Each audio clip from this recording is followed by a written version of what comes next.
Clive Bright, aka Tenor Saw, was born on the 2nd of December 1966 in Kingston, Jamaica.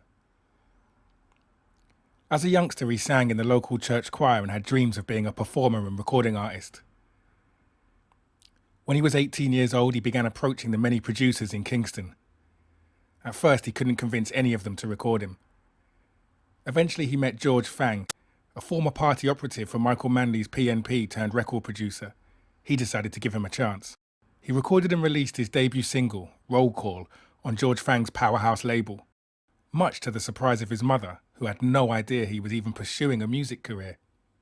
Sometime after, I understand, somebody come and said to me that, Miss Cherry, you don't hear Clive have a song on the radio singing. I laugh and I say, where you get that from? And the person said, yes, we hear Clive was singing and this song was Roll Call, when the roll is called up yonder.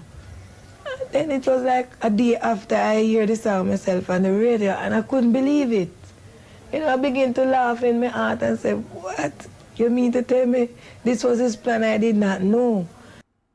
Tenor Saw's first release on George Fang's label sold well, but he still decided to move on. He eventually came to the attention of singer, producer and sound system owner Sugar Minot. Say, look, a youth sit on a stone and say, boy, somebody sent him here that I was promoting youth and music, and he had some music, you know. Well, his style was a nice style, his voice sounded very unique to me, so I thought that he had a big chance, you know, being a big star. Sugar Minot was already a big name in Jamaica, having recently reached number 4 in the UK charts with Good Thing Going, a cover of a Michael Jackson B-side from 1972. At first, Tenor Saw mostly sang on Sugar Minot's Youth Man Promotion sound system, but that was soon to change. Sugar Minot was with Tenor Saw at King Jammy's studio recording a dub plate when they heard the rhythm Jammy was working on, the now legendary Sleng-Teng.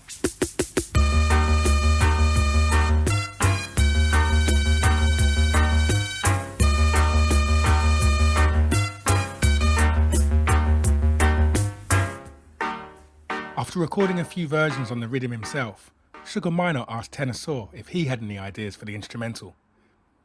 Tenor Saw recorded Pumpkin Belly over the rhythm track, but it wasn't released straight away. Instead, it was treated like a dub plate and only played out on the sound systems. The response was so good every time they played it, the King Jammy eventually released it. Tenor Saw's biggest and most enduring song was also inspired by the sound system business. Youth Man Promotions was taking part in a 4-way clash with 3 other sounds, including King Jammy's, and they weren't doing so great. So Tenor Saw took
Ring the Alarm was released as a single soon after, and an album, produced by Sugar Minot, followed.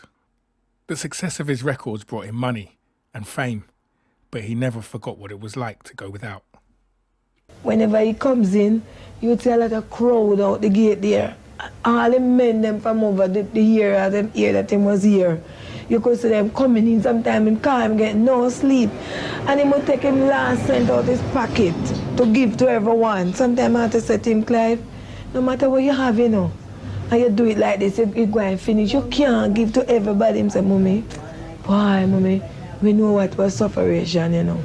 And these people need and want. And God help you and you have something you have to give to them. The popularity of Ring the Alarm led to a number of overseas gigs in Europe, Japan, and all across America. After touring the USA for a while, Tenor Saw decided to relocate to the United States. He recorded a number of songs there and toured with Freddie McGregor. Rumours began circulating that Tenor Saw was excessively using cocaine and his mental state was deteriorating. Nevertheless, early in 1988, he was signed to Dr. Dre's Ras Records, and preparations began for him to record an album.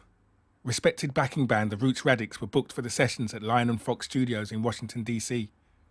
They had famously played on classics like Gregory Isaacs' Night Nurse and What Do Dem by Eek-A-Mouse. The band included guitarist Dwight Pinkney, who also played on Zach Powell's This Is Reggae Music, and keyboard player Wycliffe Johnson, better known as Steely. The band laid down a number of backing tracks, but when it came time for Tenor Saw to record his vocals, he was nowhere to be found. Eventually the tracks were voiced by Yellowman and released on his album Yellowman Rides Again. In August 1988, Tenor Saw was found dead by the side of a road in Houston, Texas, a few days after performing a gig there. Both his legs were broken and he had suffered severe head injuries, but the official cause of death on the autopsy was bronchial pneumonia, which meant he likely spent many hours, maybe days, by the roadside before dying. The police ruled the death a hit and run and didn't investigate any further. Many people, to this day, do not accept that ruling and insist there was foul play involved. Some think it was the result of a disagreement with promoters. Others believe Tenor Saw had gotten mixed up with gangs and drug dealers who were responsible for his death. There's even a few people who blamed another Jamaican reggae artist for the killing, Supercat. That remained just a rumour until July 2019 at a party in Brooklyn. An apparently drunken Supercat got into an argument with Yami Bolo. I should have blood clot, kill you. I should have Tenor Saw, then I should have you that holy money with your bomb clot.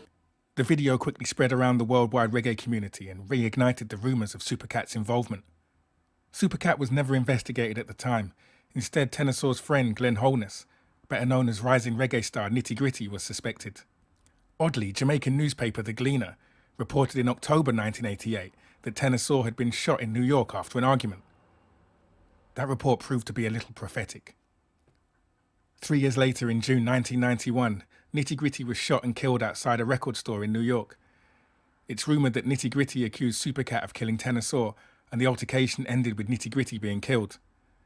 NYPD initially arrested and charged Supercat, a licensed gun owner, but he was later cleared on the grounds of self-defence, as witnesses said Nitty Gritty had attempted to shoot first. Despite a career lasting less than 5 years, Tenor Saw managed to establish himself as one of the most unique and influential reggae artists of all time. His songs have been re-released, remixed, and even reworked, like this 1992 version of Ring the Alarm by Brooklyn-based hip-hop group Fushnikins. Fushnikins with Ring the Alarm, make some noise!